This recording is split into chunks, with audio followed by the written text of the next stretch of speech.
Welcome to the Other Side Pod. I'm Nadine. We're not experts. We're just humans having a human experience we think you can learn from, or relate to, or laugh at, or cry over. So hit download, dive in, and hear how folks found themselves on the other side.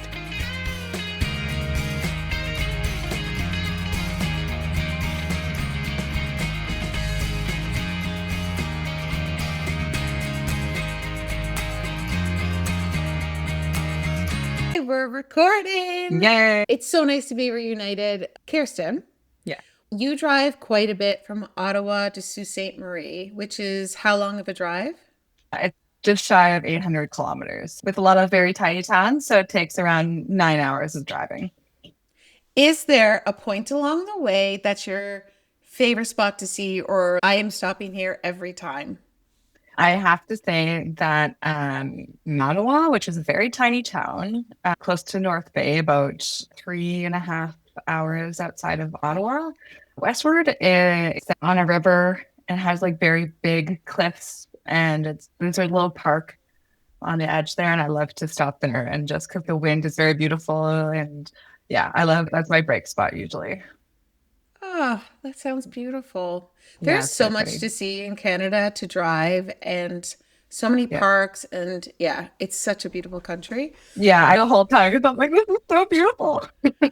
Yeah, there's some Yeah, stunning places. This is our reminder to, be a yeah, tourist in our own place. And yeah. the fact that you could drive for 8 hours and still be in the same province. I know. It's not even halfway. I live in the middle of the province. Like that's not even there's another 8 hours to Thunder Bay, another like 4 hours to the border with Manitoba. Like you could just it's far. It's crazy. It's huge. Tell us who you are, or tell the Oh. podcast listeners who you are. My full name, like date of birth. Whatever. My name is Kirsten Duke. I am now a 39-year-old mom of three. I am a public servant by day, theater coach by night, as we were discussing earlier. And yeah, just a nerd and a chronically online person. And yeah, that's me in a nutshell. I love it. We met, I think, back in 2015, very early in the year. Yeah. And right away, you came across as the warmest, most generous soul. And Oh, thank you. then we worked together for some time. And then you moved from Ottawa. And Yep. then I look online, and Kirsten is a surrogate mother after having three of her own babies. And I'm Yep. like, tell me everything. So I want to go back to the very beginning. Sure. You move from Ottawa to Sault Ste. Marie. You have Yeah. three children. Yeah. How old were they then? They were one, 3, and 5 when we moved. Had the idea of surrogacy come into your mind then, or if not, when? I hilariously maybe never wanted children. Like it was never a plan of mine to have my own kids, but a plan of mine to be a surrogate. Always, since I was quite young, I thought that was something that I could do for people, for families. And so it always has sat in the dark corner of my mind that I would do something like that. And it only became, I think, for me, like even more like a strong urge when I had my own kids. So that it's been quite a long time. When you started dating Aaron, a point where you were like, at one time in my life, I want to be a surrogate mom, and maybe more than once. Did you tell him? Is that a No, conversation you have? no, it was just one of those things where I just never, I don't know, the things maybe didn't align and I never just articulated it. So we never had the conversation until Uh, I did. until you're like, babe, I'm pregnant and it's not yours. The conversation everyone loves to have. So, do you mind talking about how you decided to have three of your own first? Like, how did your mind flip there? I actually had a miscarriage. I accidentally got pregnant and had a miscarriage. And Sorry to hear that. thank you, but it's okay. And my mind went, you're more upset about this than maybe you thought you would be. And then I was like, oh, maybe I do want kids. Like it was kind of one of those moments where you have additional context and it just changed my perspective. And so that's where I came to the realization that I would want kids. And people had always told me that I was really good with kids. And I never saw it. Like I never saw it in myself, but other people always said that. And yeah, it was just that moment where I was like, oh, I'm upset. Maybe I want my own kids. And so that's where that journey started. Wow. And Yeah. then, so your journey continued into three times over. Yeah. Yeah. And after the third, did My your mind body is drift back? very effective. My body is just, do you want a baby? Got you. Oh, now you want it? We're going to Yeah. make this happen Yeah. over and over Exactly. again. I know. Literally. Okay, so you had the third. Yeah. Was there a point in time or a certain age, or I guess, how did the stars line up that you, number one, thought of being a surrogate again, number two, eventually told your husband, and number three, found someone to be a surrogate for? Tell me all the things. I think because it's crazy. Yeah, I'm here for it. Part of having young kids is that during nap time, they're sleeping and you're not parenting actively. And as what does when you have spare time, I was doom scrolling and my youngest was having a nap and he was about 18 months old at that time. And I was still on maternity leave. And it was like just at the end of my maternity leave. And I was doom scrolling on TikTok. And as you do, just flipping around, watching what's on your For You page. And I came across a video of two guys doing this trending TikTok dance. And at the top of their video, it said, we're looking for a Canadian surrogate between this age, who's already had successful pregnancies, who is willing to to be a surrogate, that kind of thing. And I stopped dead in my tracks, like hit by lightning, and went, that's me. And this video had already gone viral. So it had a couple of thousand hits at this point. And I think it went on to have quite a bit. If I think it over 10,000 hits, I think, at the end of the day. And I sent them a message and said, hey, I think I'm the person who can help you with this. And I didn't say I think. I said, I'm very confident. I said, I am extremely confident that I'm the person you're looking for. And I'd love to talk to you about it. And they responded and said, thanks, crazy person. There's a lot of people who have found us through this video. And if you could reach out to the fertility agency that we're using in Toronto, in Canada, they're in, I think, Calgary, but in Canada, they can do some initial screening. And that's how we're going to talk to people and decide. And being me, I said, no, not no, but I'm going to tell you right now that I know you need me. And I'm going to explain and talk to you about myself and tell you my perspective on things. And I have a gut feeling that this is meant to be. And wait, I just pick my jaw up off the floor because it's part of me wild, isn't right? surprised knowing No. you. But a part of me this is a movie. If someone's listening, this is a movie. It's kind of shivers. Yeah. And affectionately, one of the dads who was running the account, Manuel, let me talk and let me explain to him who I am and where I'm from and what my perspective on healthy pregnancy and all that kind of stuff. And we got along immediately. And wait, where are you chatting? What are you chatting through? Is it TikTok, the public the chat? Yeah, public chat first, and then I DM'd them and said, "Look, I'm a person you need for this. This is me." And how many back and forths did you have till you felt like, okay, they're listening? Couple, just pretty much right away. Again, I was very lucky that he was automatically I'm going to hear this crazy girl out. And we talked about it, and it turns out we come from, Manuel and I are both public servants.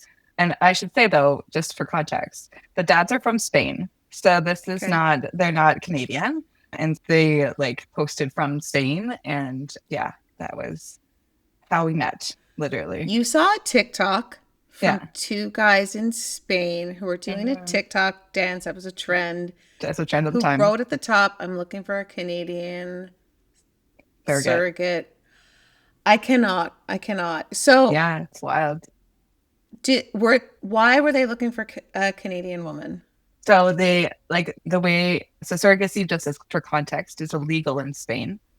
Oh, And so they were looking, they had an egg donor that was also in Canada.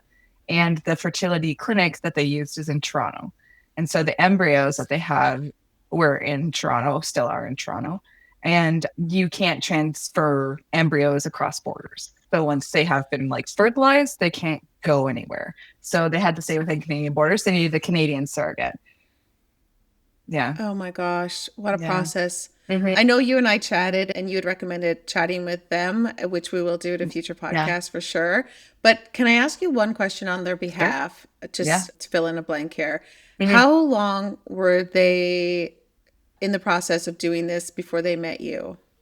So they'd already had one gestational surrogate that they had matched with and had attempted, I believe, don't quote me on this, sorry guys, three transfers unsuccessfully.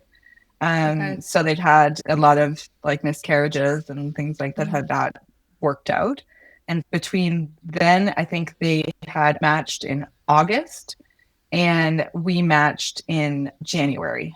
And so they had been looking for quite a few months at that point, again, for a second surrogate match. So, yeah, a while. But, and they'd already attempted quite a lot. And each of those transfers is not free. Let's put it that way. Okay. Oh, okay, okay. Mm-hmm. And so they had found an egg donor. So when you're a surrogate, can Mm-hmm. you donate your own eggs or no?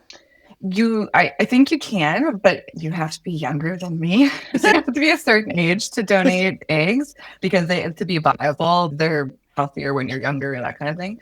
And so you could, but so for this purpose, I was what you would call a gestational surrogate. So I had no blood relation to the baby. And so it was just a in vitro fertilization with no genetic ties, basically, to the Okay. embryo. So when you say you got matched in January, Mm-hmm.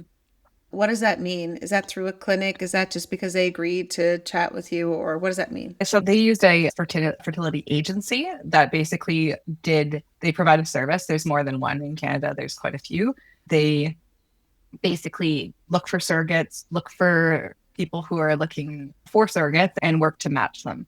And so there was a screening that I did in terms of like my background, just like a more of a simple one with them. And I filled out like a form saying like who I am, what I do, how I parent, that kind of thing, just like a little one pager on myself after I had already steamrolled them into talking to me more.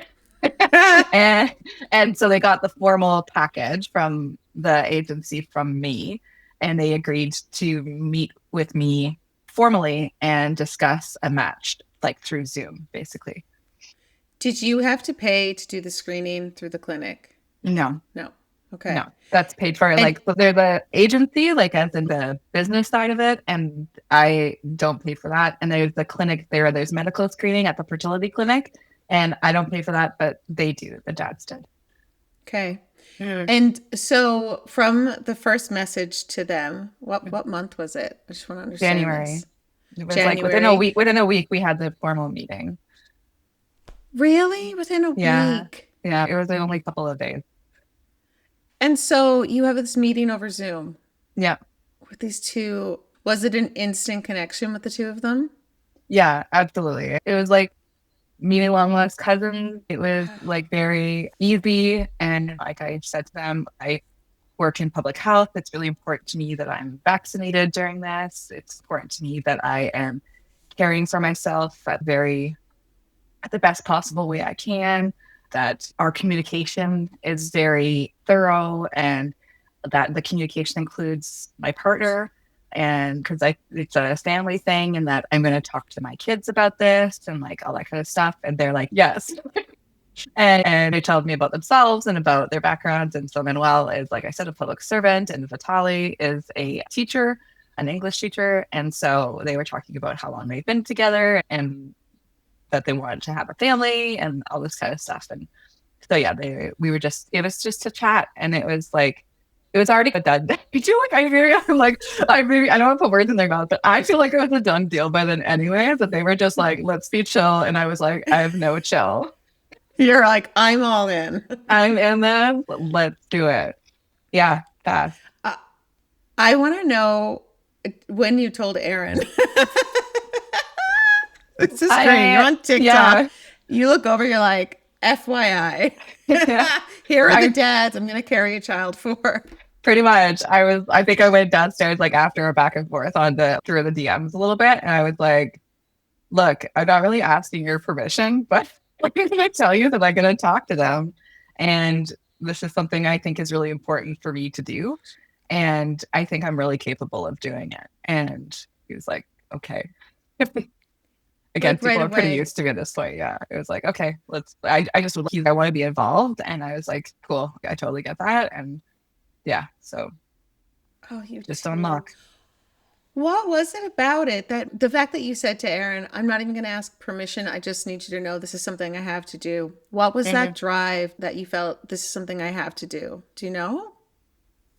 No, I've always just had a really strong gut instinct and a really strong need to care for people in community. I don't know if that's weird to say, but I think it's really important to put yourself out there and support people. And this was just, it felt so normal and natural. And again, like it was just a gut that I was like, I have to follow this through and see what happens. And I didn't have babies, but I do know that birthing babies is a bit painful. Yeah. For you? Yeah. I know you've done it 3 times already. Still, I've had a root canal. Doesn't mean I'm not going to be nervous about the next one. Well, exactly. Yeah.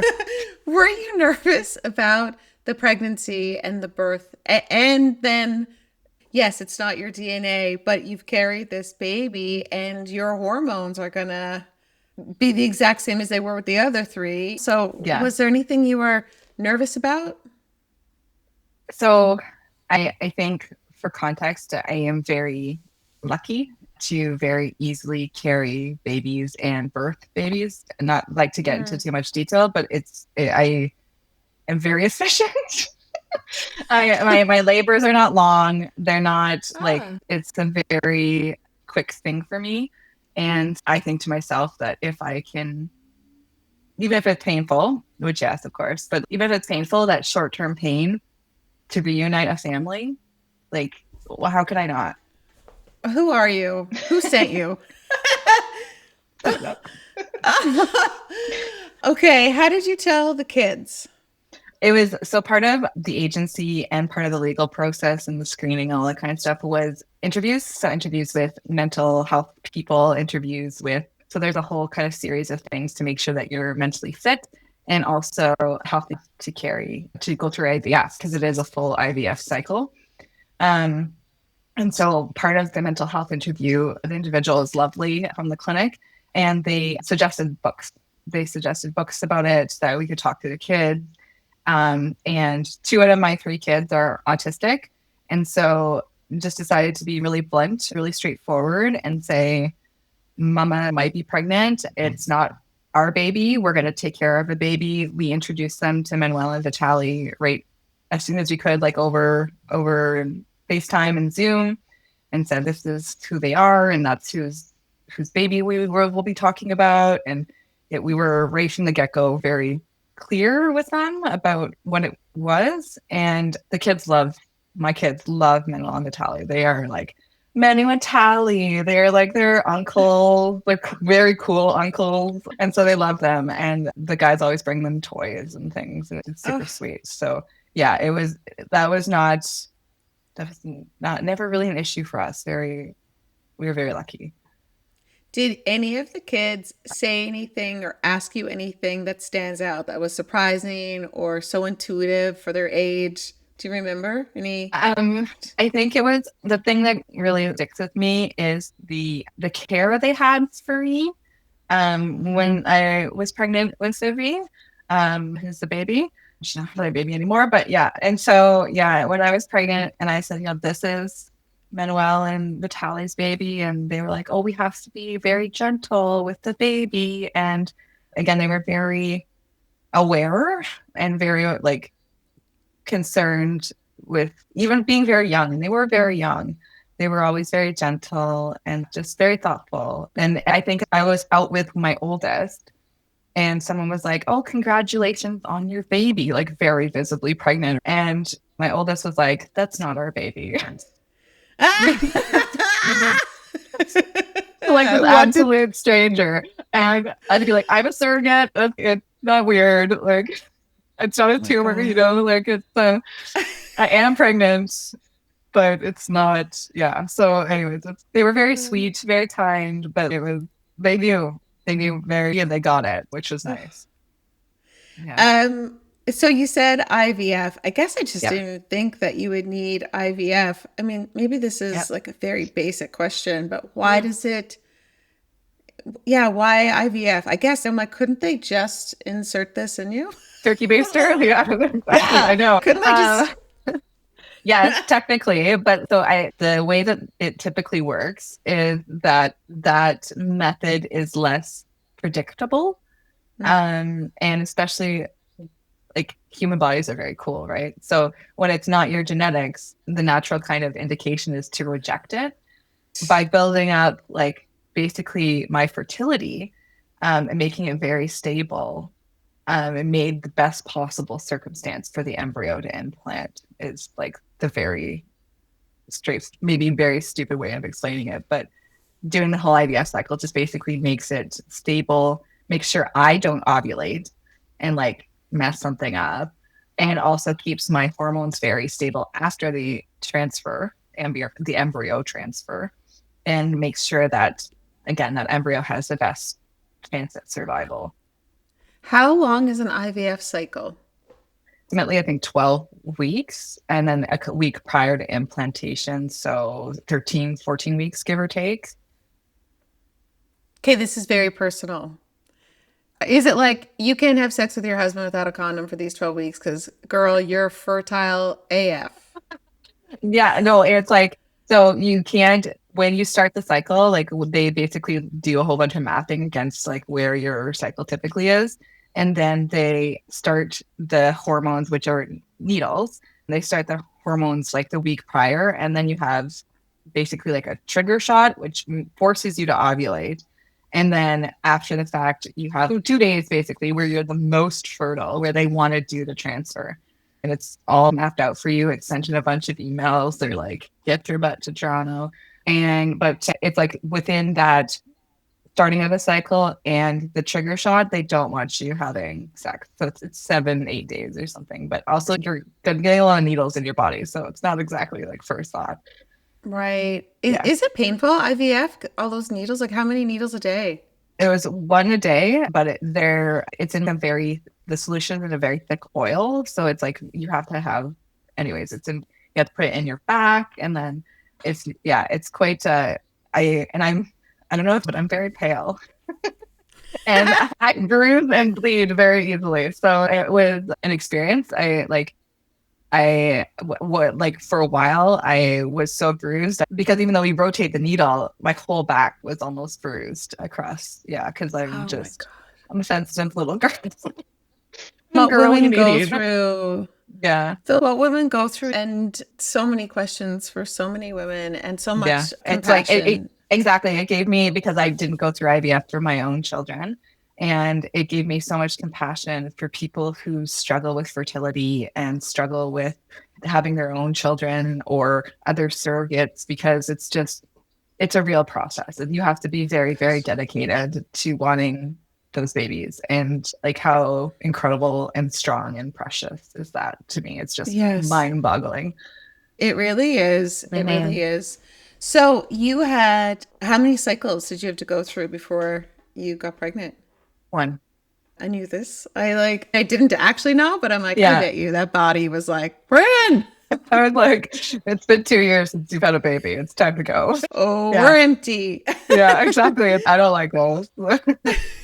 So you go through a needle a day for 12 weeks. Is that? A needle a day for that long? I had 14 weeks because you have to do it before a little bit too. Yeah, a needle a day. Gosh. I got to the point where I was like grew so badly that I switched to a different style of medication, which I won't describe. But anyways, there are different options, but the needle is the most common and the most stable option. Okay. So that's the And when they usual. do the implantation, is that how I say it? Implantation? Yep. Yeah. It's a transfer. They call it transfer because they transfer from a petri dish into you. Yeah. So when they do the transfer, was it just one fertilized? Yes. It was just one. Just one. Yeah. So they don't commonly do multiples anymore unless there's a lot of extenuating circumstances or the embryos that they're transferring are low quality. They typically just do one. And there's always the potential the egg could split, but they just did one. Yeah. So it was like on a screen in the transfer room where they could see like a suction basically pulling the embryo. And so that we could watch the entire time that it was like the right embryo and they were talking about it. And then that was it. Transfer was done. It took 30 seconds. Was the transfer painful at all? No. It was. Yeah, a PAP is more painful than a transfer. The only thing that was painful is I had to go to the bathroom so badly. And this doctor who is he's like world renowned in fertility, and he was very late. And so I was struggling, but mostly because I had to pee. Was Aaron there with you or the guy? He was there with me. The guys were on FaceTime with us. So, oh my gosh, they were still in Spain. They were. So you get the transfer done. Is there a way you prepare your body for that? Okay, here's why I'm asking. I'm like, I know you want this so badly for somebody else because that's who you are as a human. I'm guessing you're like, okay, how can I de-stress my body? How can I make this like the most viable place for this little embryo to thrive? I don't know. Do you do yoga, acupuncture, meditate? Do you go for long walks? Was there anything you did to prepare yourself, your body? Really, not really. They basically were like, you can, absolutely. But it sounds weird, but I wasn't stressed. We went to Toronto and we were walking around downtown Toronto. I went to Farm Boy, got some donuts, ate a sandwich outside with some pigeons, went up and got knocked up. Like it was pretty breezy, I would say. Are you generally a stressful person or a person with any anxiety? Yeah, I'd say so. But like I feel like I'm anxious about things and maybe this seems like the opposite of what I'm actually saying. And it's something that's unknown, but for this, it didn't feel like it was unknown. Again, I'm very overconfident in myself and my body. And so I was like, I've got this on lock. Were you ever anxious about any of the pregnancies? Because of the miscarriage, I was very anxious. Turned out I also have ADHD though, so that was probably playing into it a lot because my mind was going very quickly. I didn't know that at the time. And my first, I was very anxious, but after that, not really. The other thing that I am lucky, I guess, and a good candidate for a surrogate is that sometimes I'm not always aware of myself. Like I don't perceive myself very well sometimes. Like I'm not aware of like what my body looks like or that kind of thing. And the benefit of that is that sometimes I forget that I'm pregnant. And so I'll look down and be like, I'm pregnant. Or I see myself in a mirror, I'd be like, holy, okay, whoops, forgot. And that could happen like multiple times a day. But that's also really good as a surrogate because it's a disassociation or a bit of distance from like that physical aspect of it where I am not like very entrenched. You know what I mean? I'm not very like, that's a baby. And I'm like, oh, I'm pregnant. That I forgot today that I am pregnant. It's like you were able to hold two realities. You weren't pregnant with your fourth child for your family, and you were pregnant with a baby for another family. It didn't get muddled, maybe. Yeah, no, it didn't at all. And again, I feel very lucky to have that perspective, but I think it's a common notion that all women bond with their babies in utero. And I'd have to say that I don't think I ever experienced that. Not that I didn't care about them or I wasn't like caring for myself to make sure that they grew to be healthy babies, but it was more that I didn't bond with someone I didn't know. And so like when they were born, I bonded with them very quickly, like almost instantly with all of them. But that, again, I think makes me a good surrogate because I'm not bonded with this baby. That's not something that happens to me. Okay. And then I just handed her off. So that was the best Oh, we're part. coming back to that moment, but I want to Yeah. back up to Yes. getting the news that the transfer worked. How many days later was that? How did that come? And how did you react?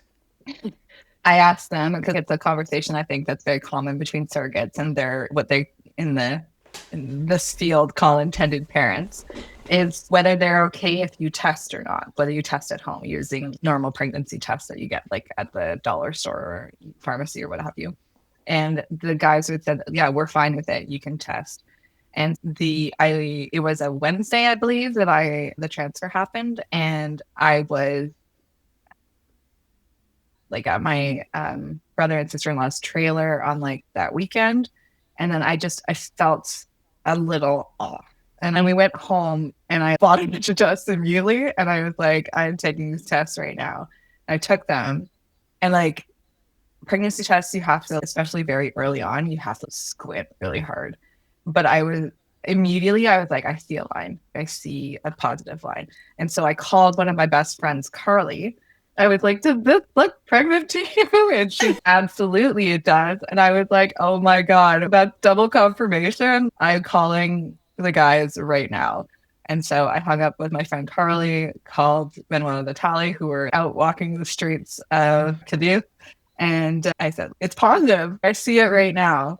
And they're like, okay, they were so excited and they're so lovely. And then I think after the fact, they told me, they're like, we didn't see anything. It's the very faintest line, which is totally valid. But yeah, they were so excited and ecstatic. And then I do blood work then like a week after, and then 14 days after that to confirm that the growth is happening, but the hormones are increasing. And it was all positive. Everything came back healthy, good, on track. And that was it. From your home to Toronto is how many kilometers? Because to Ottawa it's 800, but how much? About 700. So I flew. When we Okay. flew. So I went down for the medical screening and I flew there and back in the same day. And then for the transfer, we stayed overnight just for my own sake. But it's an hour flight, basically. But you didn't have to go back for blood work. You could do blood work No. in your Yeah, just home any and like yeah. Dynacare or like any lab around here. And so I was able to do that here, thankfully. Is there a moment when, because you'd been through three pregnancies and a miscarriage, and Mm-hmm. now you're carrying a baby for somebody else, that I'm sure you felt a lot of responsibility for not only your own happiness now, but Mm-hmm. these two men who you probably, knowing you, started to really deeply care for. Oh, yeah. When did you feel like a solid, yes, this is happening? Was it right away when you saw the pregnancy stick that you just peed on? Was Yeah. it after the first round of blood work? Or was it when, I don't know, you saw yourself growing? Like, what was there a moment when you're like, this is actually happening? Yeah. I think the pregnancy test was like, again, like I felt overconfident, like, super confident. And I like just the hope was so high, right? That I could do what I promised them. And like you said, I've already loved them. And because they're fantastic people. They are just the most incredible couple and dads. And yeah, I wanted so badly to live up to my very high promises. When I saw it, I burst into tears. And that's what I called Carly immediately because I was just like, I can't believe this. That I can, but yes. You know what I mean? Oh my God, yes. This is Yeah. exactly what needed to happen. And yeah, it was amazing. How did your family and friends react outside of Aaron and the kids? So it was very funny because I had, like I told you, it was like the end of January where we were matched. And then there's a bunch of legal stuff that needs to happen and be put into place. And I did the medical screening. I flew that day and back to Toronto on March 1st of that year. And it was successful and like I was healthy and everything was good. And then I brought my mom to lunch and we're like a club sandwich and was like, Mom, I'm gonna be a surrogate. And she was like, what? And I was like, I'm gonna do this. This is the couple. I've already been to Toronto. Like everything's a go. I have legal documentation. I have a lawyer. this is what's going on. And she was like, I thought I had to be worried about your sister.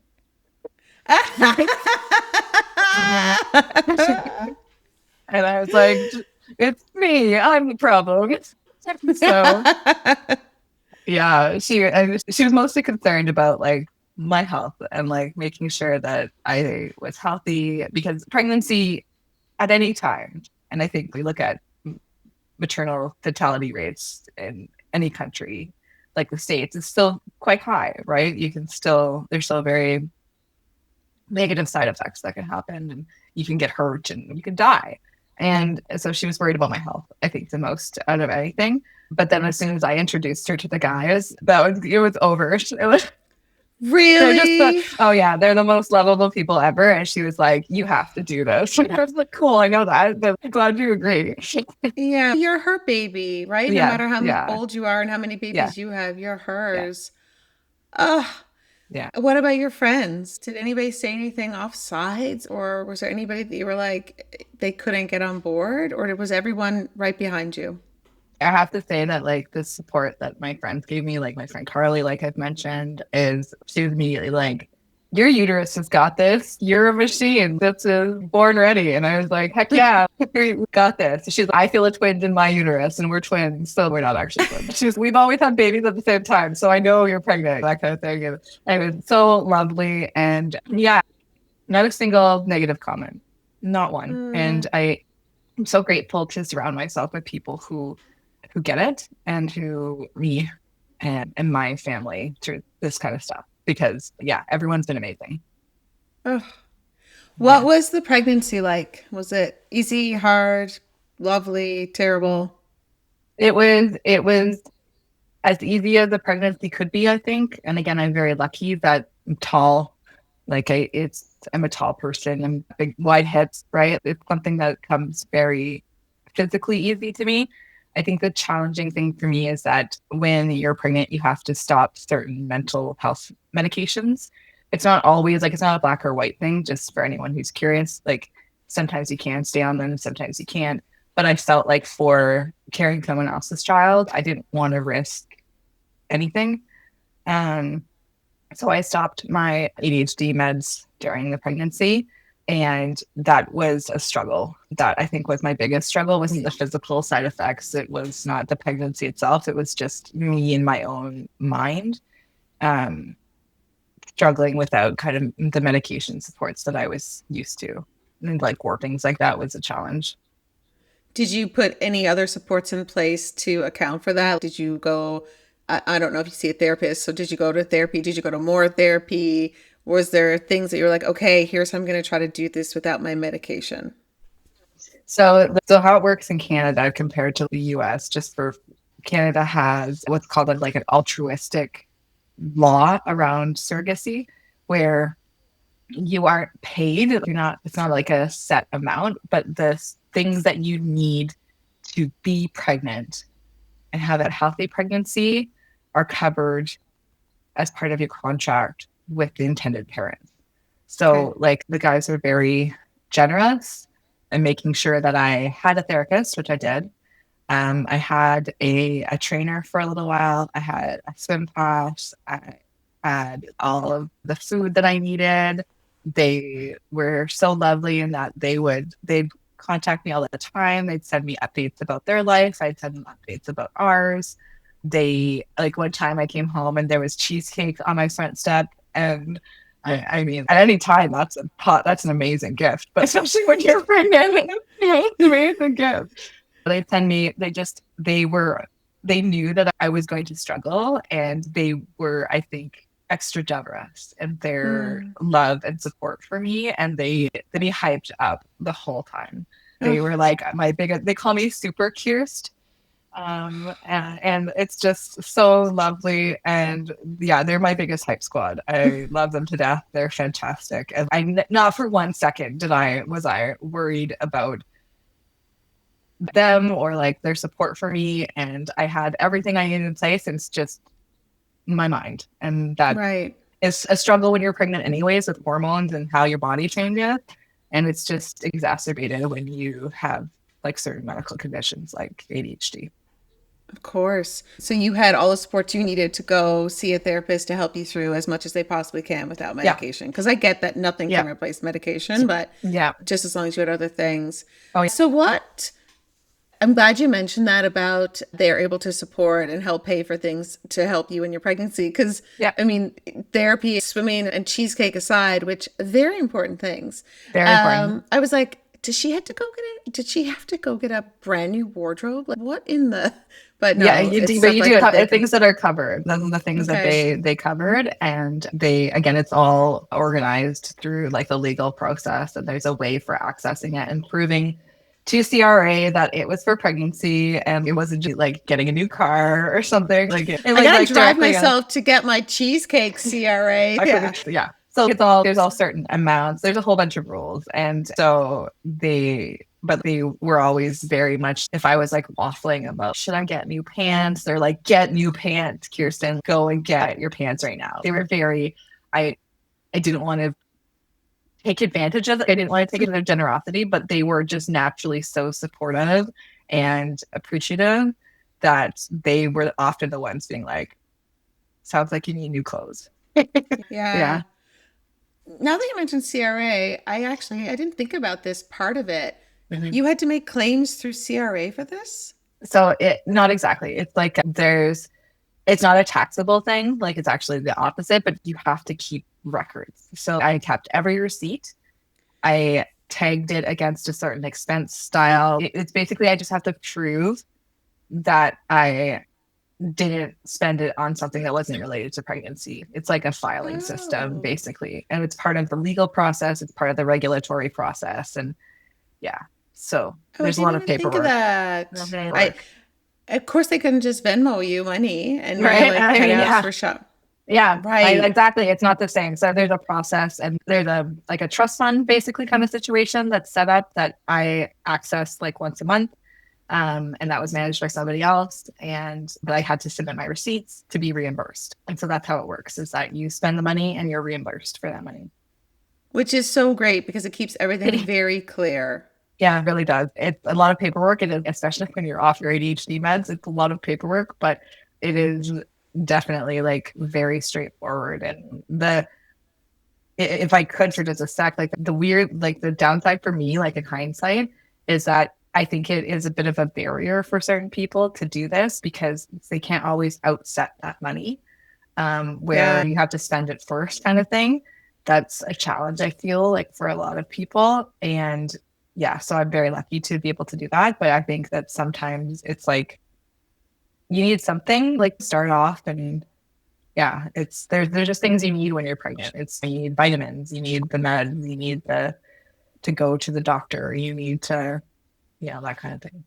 So you had to have the resources available to you, then be able to wait the time to be reimbursed. And Yeah, there's a lot of people that couldn't do that. can do that exactly. So I'm very lucky and very privileged that I was able to do that, but it's not that and I feel like that's a bit of a barrier and a bit of a not great part of that law where it's that doesn't really perfectly make sense. But Absolutely. yeah. Yeah. Work wise, Mhm. what happens when you're pregnant as a surrogate? So I am again. I this is the theme. I'm extremely privileged and lucky. To, You're not privileged. You work uh, very hard. yeah, but Yes, we're I'm privileged, but you yeah, work very hard as well. yeah, and so I'm very lucky that my colleagues and my team at work extremely understanding of my craziness. I told my boss that I was pregnant, but not with my own child. And it was I hope you just let that sit. I hope you just sent an email on Friday at 4:59 and yeah. then wait, we'll let him sit on that all weekend or No, because then her. I couldn't see that face. Like I couldn't see his face. And I think, yeah, they were just everyone was very supportive, and they were a really big part of me being successful in that pregnancy. But what it looks like is that I went on maternity leave when the baby was born. I only get the maternal portion, like the pregnant person portion of the leave. And through my workplace, I still received like a top up. So I was Okay. basically, and if I wasn't, the legal stuff could fill that gap. So basically I was Okay. paid the whole time pretty much the same.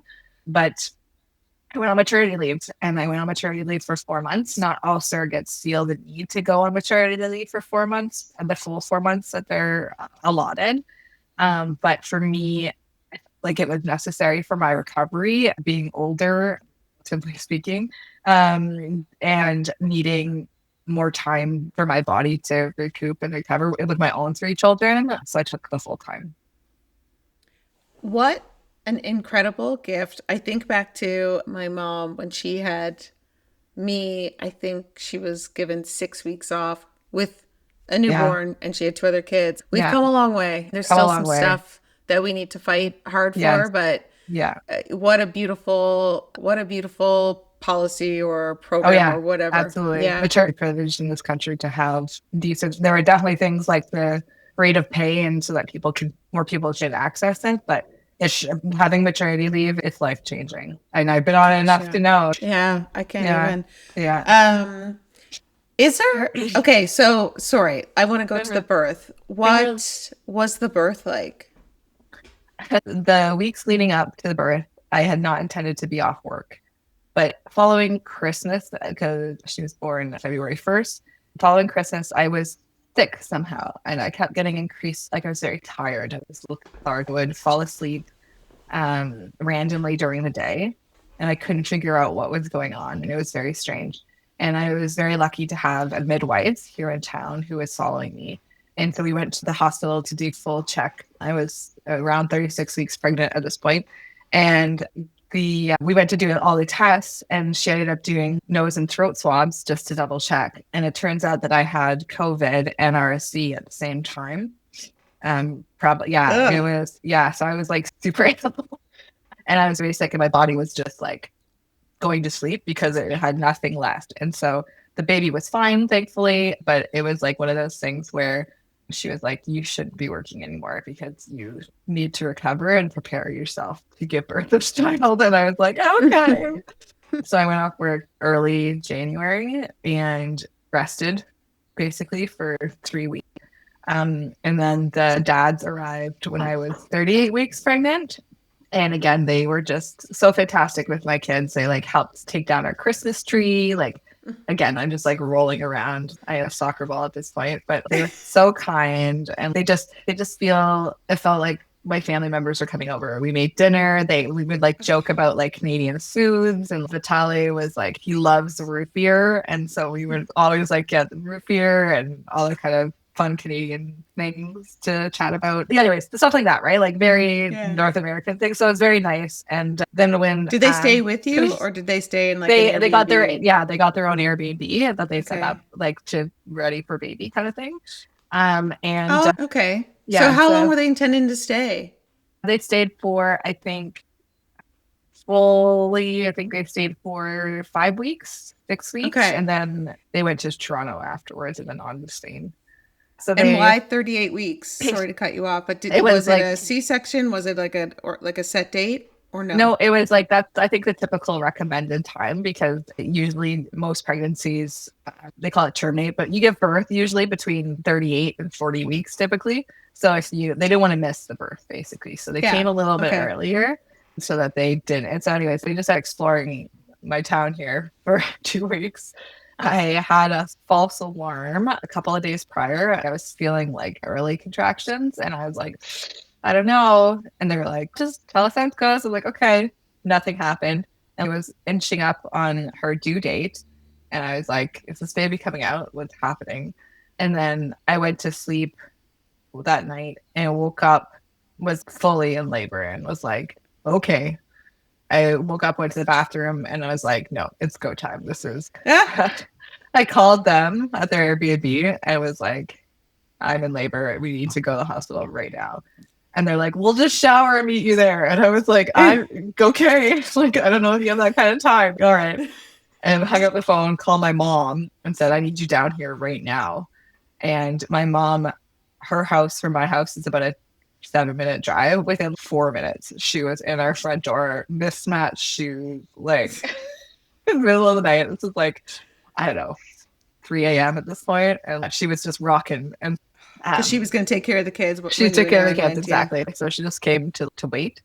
And we drove to the hospital. And so we checked, like the hospital ticket was, I think, like 307 or something like that.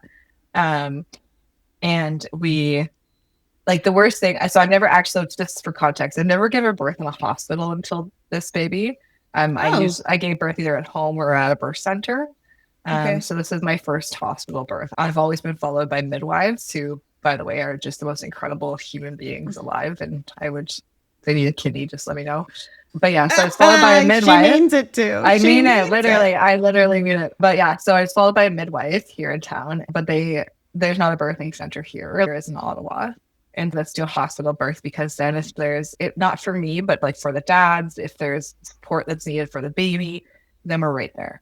And so we're lucky here that midwives can still like lead the show kind of thing, like for births, that they are Oh, following people. So like my midwife was in charge, but they can access if they needed a doctor or they needed their nursing staff, they can come in and help if that's needed. And amazing. yeah, so I went into the hospital. You have to register when you're in labor, which is again something I've never experienced before. And so like you're like giving them your health card and like while I'm having contractions. And I'm like, this is the worst thing that's ever so annoyed. And so this hospital here is it's extremely long. And so you have to walk all the way down this hallway. And they're like, do you want like a wheelchair? And I was like, if I sit down, I might stall this labor. I'm going to walk. Like I'm here huffing this thing. So I walked down this giant long hallway. And then I was like, I regret that choice because this is too far. And so we get to labor and delivery. And I see the dads coming like from the other side and they're all dressed up and they're like Oh, in a suit shirt, like the button shirts, and they smell fantastic. And I'm like, of course, sweating and in labor, not looking beautiful, not looking stunning, but they look so nice to meet their child. And I was so struck by like how A, funny it was, and B, like how sweet it was. And yeah, and so we got into the labor and delivery room. And they, like, again, the midwife was incredible, and the nursing staff at the hospital were just fantastic. You do things like blood work or whatever, but I had labor, so I like blacked out most of it. But of course. yeah, and but then, yeah, the midwife was fantastic. And within, I think, by the time I got into the labor and delivery room and when Vivi was born, was probably about an hour. It wasn't very long. Oh my God, you really are made to have children. Yeah, exactly. So it was very fast. And so the midwife needed to help a little bit because there was meconium in the water, like when my water broke. Okay. And so we had to get the baby out quite fast. But apparently like all the nursing staff came in to make sure that the baby could breathe, because that's the risk when there's meconium, which is like poop in the water. And anyways, and it was like 2 pushes and she was out, and that was game over. And Did you even have time to get an epidural, or did you even? no, I've never had one because it's too fast. Yeah. So, Whoa, you felt all of that. yep. Yeah. It was just, and she was born, she cried right away. So they were able the nursing staff like basically just disappeared, which is like the most hilarious thing. Aaron was like, there was like 4 staff in here. And I was like, what? I didn't even see them. Because yeah, they were gone as fast as they arrived. And I was like, that's hilarious. Yeah. But an amazing, again, teamwork and that kind of thing. And they put her on my chest, like, or on my stomach, like when she was still attached to my umbilical cord. One of her dads cut the cord.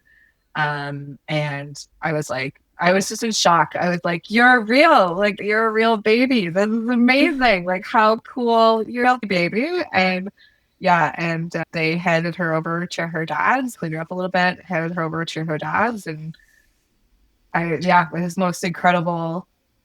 You know what? The feeling I felt the most of, though, other than like What? joy, relief. I felt the most Really? relief I'd ever felt in my life, because I did the Say job more. that I Yeah. set out to do. And she was healthy and there and with her family. And oh God, I'm crying. There we go. The relief I felt that I did what I set out to do was just incredible. And could not be replicated. And yeah, You so proud. were so selfless. The Well, fact that okay, she gets handed to you. She's on your chest. You're like, Yeah. thank goodness this baby is real and is Yeah. healthy and is now out Yeah. in the world. And then you watch her go with your dad's, and your initial reaction was, she's with her family. Yeah. And it was just, it looks incredible. Incredible. Like I have full body shivers right now because I it's just have full something body I shivers can't. right now. Yeah. I can't imagine that moment for you, for Aaron, and for those Yeah. men, and for that baby. So, at no point during the pregnancy or during the birth were you like, I'm going to have a hard time handing her over? No, not one. Wow. No. Okay. No, the way I like for people who, again, I think it's this perception that, again, like you bond in utero to babies, and I don't, it's not something Yeah. I do. And then there's this perception that you couldn't give up a baby that you carried. And the way of thinking about it was that it was like the most important nursing job in the world. It was like I was her nurse and I was entrusted to care for her and make sure that she was okay in every way that I could. And when I did that You're gonna job, make me cry. That is the sweetest way to think about it, and I can't believe you're making me cry. yeah, And to just care for this other human, and to think about, I'm going to be this person's nurse for 9 months and give her the yeah, best shot at life. exactly. Like How dare I you? just,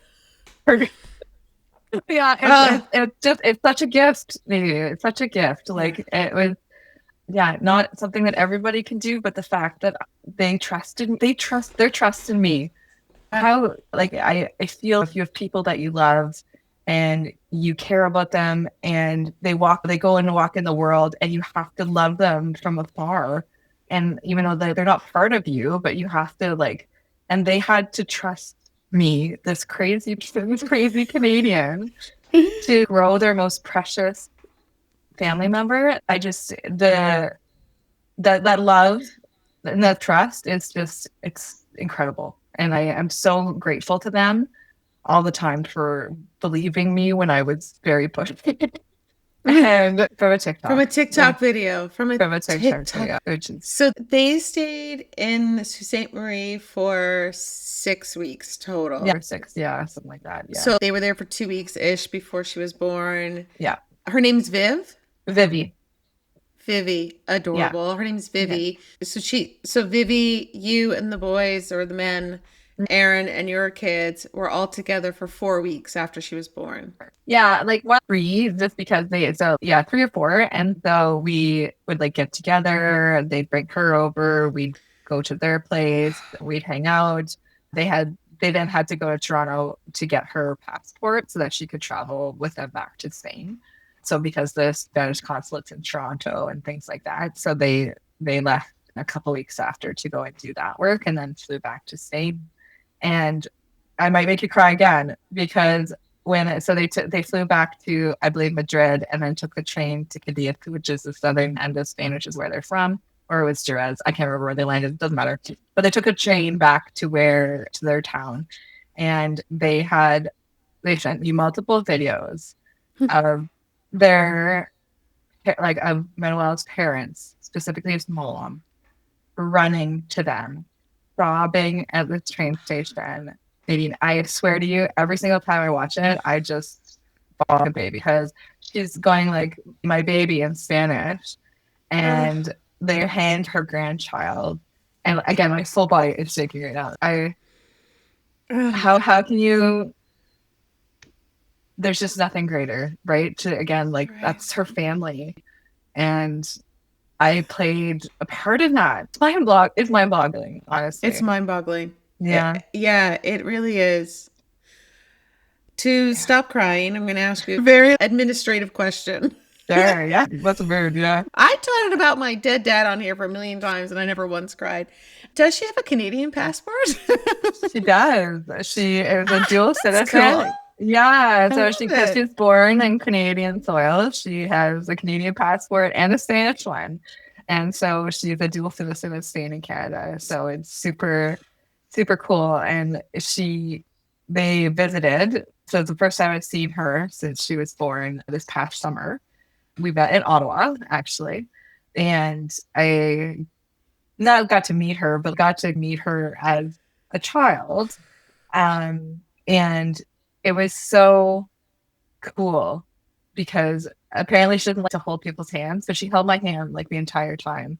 And Oh, she like almost recognized my voice, and she was very comfortable with me. And apparently she's not like always like that. Again, it just was like it felt very normal, very, and it was just like it was like having a niece, right? Like having another. And for me, it's like again, it felt like an opportunity to love another child and love another family and give my love to them, and to get to again like experience how powerful your heart is to bring people into the fold. It's just it's so magical. And you're I gonna would keep just making me cry. Lori, I can you ask a question about passports and I'm making you sob again. It's just so beautiful. Like I It didn't is. expect to cry. It is. I I just just yeah. I almost don't have words because it's just it's so cool. And it's and they're again like amazing people, thoughtful, um yeah. And it's just how old is it's she? like family. She's gonna be 2 in this coming February. So she was 18 months when we were in Ottawa. Ah, what a gift to Yeah. get to meet her at 18 Yeah. months. Yeah. And she's just the sweetest little thing. And she like loves my kids and my kids love her. And like they all get along, which is really cute. And but again, it's just like she's not my child. And I know that. And but it's I'm like a fun aunt again. Like it's like kind of that I get to cheer on her life and get to love her from afar. And what a Hmm. gift. They gave that to me too. And again, like my potential to my love with them and their family. It's just, yeah, I can't thank them enough. So you're in touch with them quite often. Yeah, we were talking yesterday. Yeah. Yeah, we chat. Does Vivi is she going to learn English? Yes. So Vitaly speaks, again, don't quote me, I think 6 languages. Oh. He was born in Russia and he moved to Spain, but he speaks English, French, Spanish, Russian, and a couple others, I think. Less strongly. He speaks a lot of languages, and Manuel speaks English and Spanish, and possibly other ones I've actually never asked him. So at least 2. And they are really wanting her to grow up in a bilingual household, and so they speak both Spanish and English to her. So she I speaks only ask about both.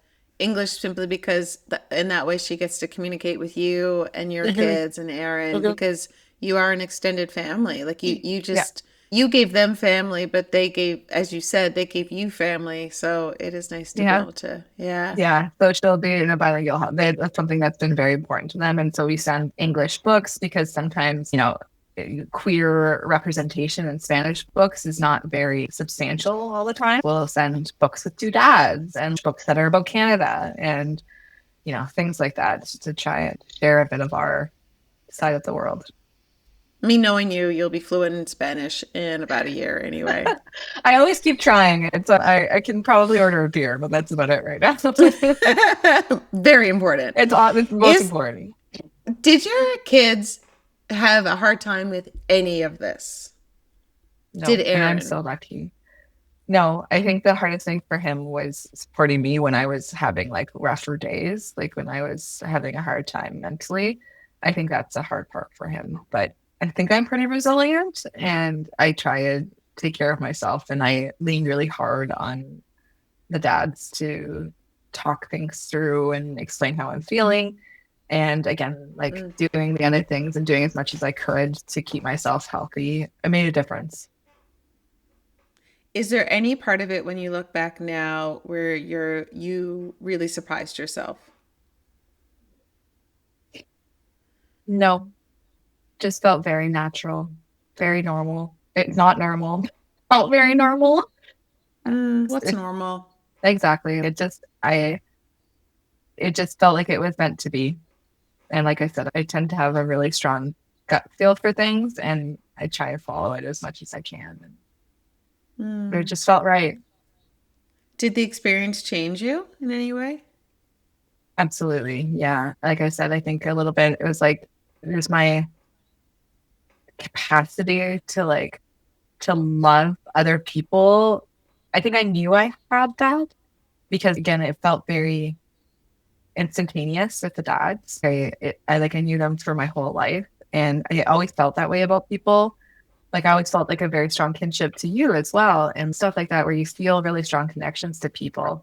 And so I think like Vivi though, as like an outcome of that it doesn't, I don't want to make that sound small, but like having an actual person, it's like why people have babies as like a actual manifestation of love. And I feel like for her, even though again she's not my child, she's like a manifestation of the love that like again you can have in community and for other people. And that like how can that not, I'm gonna cry again, how can that not change you? Like she's just to the Yeah. walking manifestation of love, of queer community, of love against all odds. Surrogacy is illegal in Spain. How did they find me on TikTok? What are the odds that I stopped? I could have just scrolled, right? Yeah. I actually honestly have cold shivers when I Yeah, think about it was like it's meant to be, but that almost simplifies it even too much. it was just Yeah. like a fate, like magic. I don't know. There was just something that had to happen, and again, like just so blown away that I got to have this experience and like how incredible. I just fell for my first Instagram ad and it was for like a stick-on nail. I cannot believe your TikTok ad was to be a surrogate. It took me to, You and got, you got, I was like, I gave in to the gonna do it. sissy nail. I did Gonna do because it. I feel like putting those, like, I love having my nails done, but my Yeah, nails get very brittle. mine too. And I was like, Exactly. I felt for an Instagram ad. It I didn't fell even for, want to tell yeah. David. And you went to go tell Aaron. Exactly. I know. Like that was I was influenced, right? I was influenced 100%. So I God. again chronically online. That's why I said myself. I'm chronically online and very easily. I'm very gullible. Would you do this again? I think the only way I would do it again, being perfectly honest, is that if it was for them. And because there's been recent legislative changes in Spain, any children born to surrogacy outside of Spain can no longer become Spanish citizens. So okay, Wait. it was Say that recent. again. So there is a law change in Spain that basically says that any child born to surrogacy outside of Spain, where surrogacy is illegal, that they can no longer become registered Spanish citizens. So for Vivi, she would not be able to have Spanish citizenship. But so any future babies would not be able to do that. So I Why? I don't, Why? the argument that they make is that it's a feminism issue where that women are coerced into becoming surrogates for people for money and that kind of thing, and that it's not a real freedom to choose kind of situation, which I personally am dedicated to calling bullshit on, because again, we're very lucky in Canada to have a framework that makes most sense, and that people who maybe don't have the parts or have been ill or can't have their own children deserve the things that they want to. Mhm. And yeah, so I don't think they're going to maybe pursue that. And probably if that changes, the timeline might be that I'm too old. Then there's a certain like age limitations for medical reasons. Um, so I would, but only for them. Because again, if I can get hit by lightning twice, I don't think I'm that Oh, lucky. this goes down as the podcast that made me cry Yeah, you more than crying. once. And above and beyond, it's so lovely to hear this story because I don't know anybody else who's done what you've done. And I'm not surprised that it was you. But when I saw that you were doing it, I was like, what? I just wanted to understand more. So thanks Yeah. for talking me No, through it. Thank you so much for asking. I love talking about it because it's just so special. Is there any question that people ask you or that you feel it's really important to know the answer to that I haven't thought to ask you before we stop talking about this beautiful subject? This beautiful story, I should say. I think that there's this perception that people who are surrogates are not well off or do it for the money or do it for personal kind of selfish reasons. And I'm not everybody, but I think I am, you get connected with a bunch of other surrogates, like when you're in that process. And the people who are being gestational surrogates are just the most selfless, loving group of people. And, they come from all walks of life. There are nurses, public servants, there are stay-at-home moms, they are all kinds of different people who feel called to this act of service for others. And I really would encourage people to it's not just everything's the stereotype where it's like you got handed a bag full of cash and you'll have a baby for someone. It's like people are just out here, supporting that love. And I think that's just super cool. And I think it's just one of those things where people don't understand that it's not like selfishness. Yeah. It's the complete opposite. It really is. It really is. Yeah. Yeah.